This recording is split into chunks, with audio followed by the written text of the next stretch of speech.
So everything's here is ready now. Two kinds of doenjang, okay? And then that one is gochujang. Gochujang.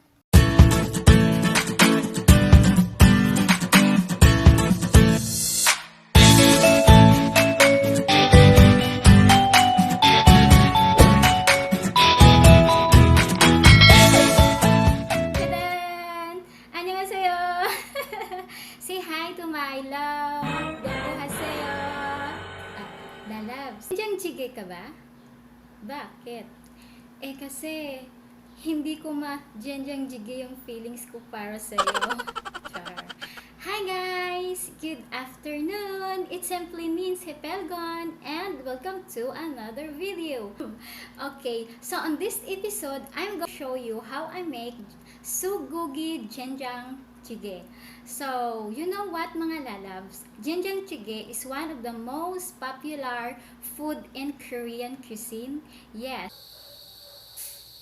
Sugugi Doenjang Jjigae or what we call soybean pastu with beef is pwede nyo po siyang iserve breakfast, lunchy, or even dinner. And then with okay guys, if you are interested, just keep on watching. So, let's get started cooking na. So, everything's here is ready now. And then, I cut already into cube sizes. Doenjang. Two kinds of doenjang. Okay? And then, that one is gochujang. Gochujang. And then, dried anchovy for making Korean soup. And then, yangpa if, gugi. And then, amja. And then, tofu, garlic, garlic, soyong habog. So, that is my ingredient. So, water for making. So, I prepared na. So, unang-una, ang gagawin ko po is magpapakulo po ako ng water. And then, okay, and lalagay ko na po yung dried anchovy. Ito po yung ginagawang Korean soup. So, ibo-boil ko po ng 10 to 15 minutes. Okay, so, okay, wow! So, after 15 minutes, I have to remove the dried anchovy, mga lalabs. So, tatanggalin po natin. Yung soap lang po ang gagamitin for Doenjang Jjigae. Sugugi Doenjang Jjigae. Okay, so put the amja, or what we call potato first kasi it takes time.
so that's it. I'm done. My kind of sugugi Doenjang Jjigae.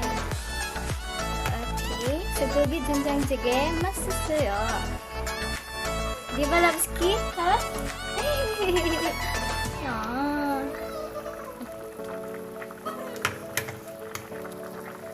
Thank you so much for watching. See you in my next video, mga lala.